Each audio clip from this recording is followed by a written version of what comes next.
You have likely heard of Ethereum, but what is Ethereum Classic?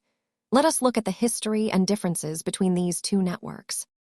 To understand Ethereum Classic, we have to talk about a major split in the blockchain community known as a hard fork. In 2016, a massive hack occurred. The community could not agree on how to fix it, resulting in the creation of two separate chains. Ethereum Classic kept the original code and history, sticking to the philosophy that blockchain transactions should be immutable and never reversed. While they share origins, they have diverged significantly. Ethereum has moved to energy-efficient proof-of-stake, while Classic remains on proof-of-work.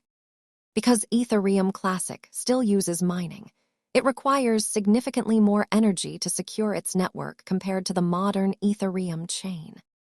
The primary takeaway is that Ethereum Classic represents a commitment to the original, unalterable version of the Ethereum blockchain. Understanding these differences helps you navigate the complex world of digital assets. Thanks for watching, and stay curious about how these technologies work.